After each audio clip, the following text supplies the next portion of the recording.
জ্বলছে বাংলাদেশ, কিন্তু কেন? শুধুই কোটার কারণে? তাহলে তো সেই সমস্যার সমাধান হয়ে গেছে বলা যায়।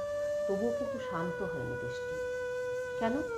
ভারতের প্রতিবেশী এই দেশের চালচিত্র তার জন্মলগ্ন থেকেই অশান্ত। ব্রিটিশরা ভারত ভাগ করার সময় বাংলাদেশ রাষ্ট্র পূর্ব পাকিস্তান নামে পাকিস্তানের অংশরূপে আবির্ভূত হয়। এরপর পশ্চিম পাকিস্তানের চরম অপারেশন তাদেরকে ফেস করতে হয়েছিল।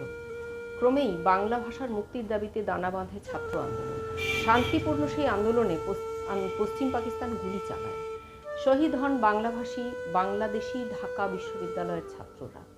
আগুন জ্বলে ওঠে, সমস্ত বাংলাদেশ স্বাধীনতার দাবিতে উত্তাল হয়। পশ্চিম পাকিস্তান অর্থাৎ বর্তমান পাকিস্তান নৃশংস উৎপীড়ন শুরু করে।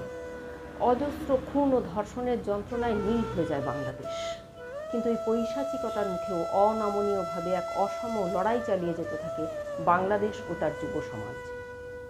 সেই মৃত্যুপণ আন্দোলনকে সামরিক ও কূটনৈতিক সমর্থন জুগিয়েছিলেন ইন্দিরা গান্ধীর নেতৃত্বাধীন তৎকালীন ভারত সরকার।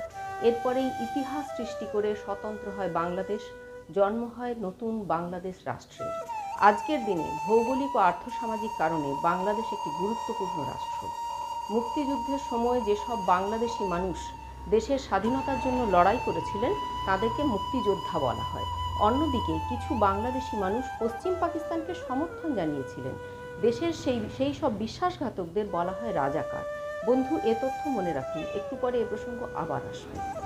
তো মুক্তিযোদ্ধারা অনেকেই দেশের মুক্তির লড়াইতে সর্বস্ব খুইয়েছিলেন, অনেকের তো অঙ্গহানিও হয়েছিল। সেই সব কারণে পরবর্তীকালে স্বাধীন বাংলাদেশে মুক্তিযোদ্ধাদেরকে বা তাদের পরিবারকে একটা সরকারি সংরক্ষণের কোটা দেওয়া হয়। সেই সংরক্ষণের পরিমাণ তখন 30% ধার্য করা হয়েছিল। এরপর পদ্মা ও যমুনা দিয়ে অনেক জল গড়িয়েছে বাংলাদেশের মুক্তিযুদ্ধের নেতা ও প্রধানমন্ত্রী শেখ মুজিবকে 1975 সালে সবংশে হত্যা করে সামরিক শাসন আসে সেই দেশে। আর সেই সঙ্গেই মুক্তিযোদ্ধাদের জন্য কোটা তুলে দেওয়া হয়। কেবলমাত্র মুজিবকন্যা শেখ হাসিনা সেই সময় বিদেশে থাকায় প্রাণে বেঁচে যান। ক্রমে দীর্ঘ সময় পরে আবার নানা পরিবর্তনের মধ্যে দিয়ে ধীরে ধীরে গণতন্ত্র ফিরেছিল বাংলাদেশে এবং শেখ হাসিনা 1996 সালে দেশের প্রধানমন্ত্রী নির্বাচিত হন। 2001 পর্যন্ত তিনি দেশ পরিচালনা করেন। এরপর তিনি নির্বাচনে পরাজিত হন। পরে আবার 2008 সালে 3/4 ভোটে জিতে তিনি বিপুলভাবে ক্ষমতায় ফিরে আসেন।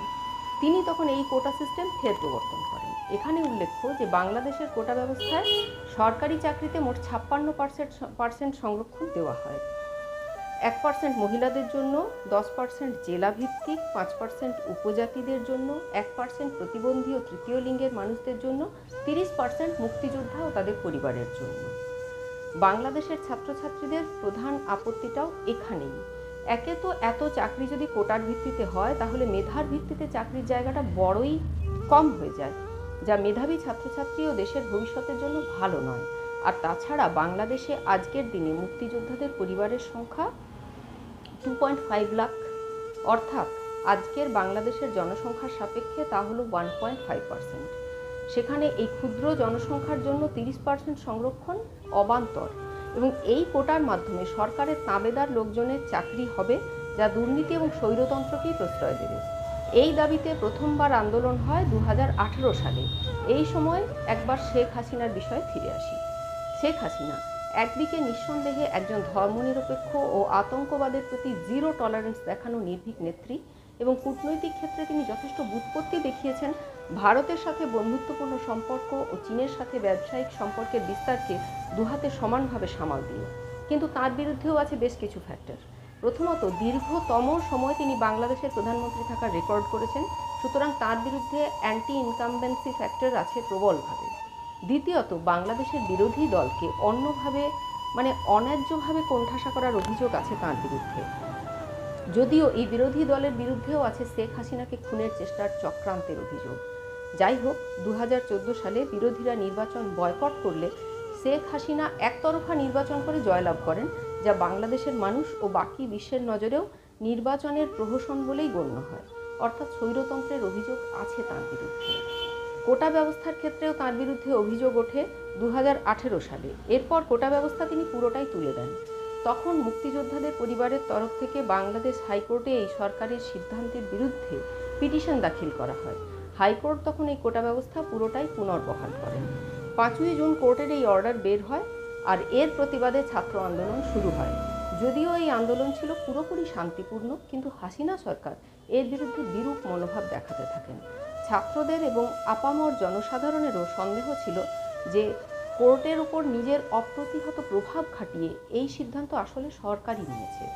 তার উপর শেখ হাসিনা 14ই জুলাই মন্তব্য করেন যে মুক্তিযোদ্ধাদের পরিবারকে সংরক্ষণ দেওয়া হবে না তো কি রাজাকারদের পরিবারকে সংরক্ষণ দেওয়া হবে। অর্থাৎ আন্দোলনকারী ছাত্রদের তিনি প্রকারান্তরে রাজাকারদের প্রতিনিধি বা সমর্থক বলেন। আশা করি ভিউয়ার, আপনার খেয়াল আছে বাংলাদেশে রাজাকার শব্দটি কতটা অপমানজনক সেটা আপনি অনুধাবন করতে পারছেন। এমনিতে এ ছবি আমাদের অপরিচিত নয়। শাসক বা তাঁর দলের বিরোধিতা করলে দেশদ্রোহী আখ্যা দেওয়ার নোংরা খেলা আজকাল ঘটে। সম্ভবত সেই খেলাটাই খেলতে গিয়ে কিন্তু পরিস্থিতি জটিল করে তুললেন হাসিনা। আবার একবার আগুন জ্বলে উঠল বাংলাদেশে। জীবন মরণ তুচ্ছ করে আন্দোলন শুরু করলেন ছাত্ররা। তারা স্লোগান তুললেন, চাইতে গেলাম অধিকার, হয়ে গেলাম রাজাকার। কখনো আওয়ামী লীগের ছাত্র সংগঠন তো কখনো বাংলাদেশি পুলিশ নিরস্ত্র ছাত্রদের মারধর এবং গুলি চালনা শুরু করলো। এর ফলে ভয়ঙ্করভাবে বেপরোয়া হয়ে যায় বাংলাদেশি ছাত্র সমাজ। কেউ বন্দুকের গুলির সামনে বুক পেতে দিচ্ছেন, তিনি এই আন্দোলনের প্রথম শহীদ হলেন। আবার জনৈক বাংলাদেশি ছাত্রীকে পুলিশের উদ্যত লাঠির সামনে দাঁড়িয়ে বলতে দেখা যাচ্ছে, আমাকে ওইভাবে মেরো না, দাঁড়িয়ে আছি, গুলি মারো। এবার এই পরিস্থিতিতে প্রধানমন্ত্রী শেখ হাসিনা বললেন, আমরা সবাই সুপ্রিম কোর্টের দিকে তাকিয়ে আছি, সুপ্রিম কোর্ট যা ফয়সালা দেবে সেটাই সবাইকে মানতে হবে। বিগত রবিবারে জানা গেল সুপ্রিম কোর্টের সেই প্রতীক্ষিত রায়। সুপ্রিম কোর্ট তার অর্ডারের সংরক্ষণকে নামিয়ে এনেছেন 7%-এ। এর মধ্যে 5% কোটা মুক্তিযোদ্ধাদের জন্য, 1% অনগ্রসর শ্রেণীর জন্য, আর 1% শারীরিক প্রতিবন্ধী ও তৃতীয় লিঙ্গের মানুষদের জন্য। ছাত্রছাত্রীরা আগে থেকেই চেয়েছিলেন কোটা থাকুক 10%-এর মধ্যে, সুতরাং এবার এই সমস্যার সমাধান হয়ে যাবে এমনটাই আশা করেছিল সবাই। কিন্তু এখনও তা হয়নি, কারণ বাংলাদেশের সংবাদ মাধ্যমের খবর অনুযায়ী ছাত্রছাত্রীদের শান্তিপূর্ণ আন্দোলনের ওপর বিনা প্ররোচনায় গুলি চালিয়েছে পুলিশ। প্রাপ্ত তথ্য অনুসারে নিহত হয়েছে 150 জন ছাত্র, আহত অসংখ্য ছাত্রছাত্রী। সেই পরিপ্রেক্ষিতে ছাত্রদের দাবি, এইসব হত্যার বিচার যতক্ষণ না পাওয়া যাচ্ছে ততক্ষণ এই আন্দোলন চলবে। কিন্তু সরকারের পক্ষ থেকে বলা হচ্ছে যে এই নাশকতামূলক আন্দোলনের সাথে ঢুকে পড়েছে বিএনপির মদত, সঙ্গে আছে জামাতি ইসলামের মতো মৌলবাদী দলের গোপন অংশগ্রহণ। এছাড়া বাংলাদেশের চিরশত্রু পাকিস্তানের আইএসআইও আছে সন্দেহের তালিকায়। এছাড়াও সম্প্রতি বাংলাদেশের দ্বীপ অঞ্চলে মার্কিন সেনাকে সামরিক ঘাঁটি স্থাপনের অনুমতি না দিয়ে মার্কিন যুক্তরাষ্ট্রের বিরাগভাজন হয়েছেন শেখ হাসিনা। সুতরাং এই আনরেস্ট সৃষ্টিতে সিআইএরও হাত থাকা অসম্ভব নয়। কয়েকটি মুভ এই আন্দোলনের মধ্যে আছে যেগুলি কোনোভাবেই স্টুডেন্টদের পক্ষে করা স্বাভাবিক নয়। যেমন ধরুন, নরসিংদীতে জেল ভেঙে কয়েদিদের বের করে আনা। কখনোই বিশ্বাস করি না যে এই বেআইনি কাজ স্টুডেন্টস মুভমেন্টের অঙ্গ হতে পারে। এছাড়াও ঢাকার সরকারি টিভি চ্যানেলের কার্যালয়ে আগুন লাগানো, নতুন মেট্রো স্টেশনগুলিতে আগুন লাগিয়ে দেওয়া, মেরিন কেবল কেটে দেওয়া। মরণপণ আন্দোলনে বিশ্বাসী স্টুডেন্টরা এই সব নাশকতামূলক পিছনের দরজা ব্যবহার করবে বলে মনে হয় না, কিন্তু এইসব হয়েছে। সুতরাং এমনটা হওয়া অস্বাভাবিক নয় যে স্টুডেন্টস মুভমেন্টের সাথে মিশে গিয়েছে মৌলবাদী বা ধান্দাবাজ কিছু শক্তি, যারা বাংলাদেশের ভালো চায় না। তাই প্রচণ্ড সতর্কতার প্রয়োজন রয়েছে বাংলাদেশের প্রশাসন এবং জনগণেরও। বাংলাদেশের ফায়ার ব্র্যান্ড স্টুডেন্টদের আমরা স্যালিউট জানাচ্ছি। তারা আবার প্রমাণ করেছেন সেই চিরসত্য ছাত্রদলের গান, আমরা শক্তি, আমরা বল, আমরা ছাত্রদল। আমরা ধরি মৃত্যু রাজার যজ্ঞ ঘোড়ার রাস, মোদের মৃত্যু লেখে মোদের জীবন ইতিহাস। মানুষ হিসেবে, প্রতিবেশী দেশের নাগরিক হিসেবে এবং বাংলাভাষী মানুষ হিসেবে আমরা সবসময়ই চাই যে বহু কান্না, রক্ত, ঘাম, স্বপ্ন, সাধনা দিয়ে গড়া বাংলাদেশ সুস্থ, সুন্দর, উন্নত জীবনযাপন করুক এবং ভারত ও বাংলাদেশের মৈত্রী অটুট থাকুক। আশা করি আপনারাও সকলেই তাই চান ভিউয়ার। ভালো থাকবেন সকলে। আর আমাদের ভিডিওটি ভালো লাগলে চ্যানেলটি সাবস্ক্রাইব, লাইক ও কমেন্ট করুন, শেয়ার করুন। ধন্যবাদ।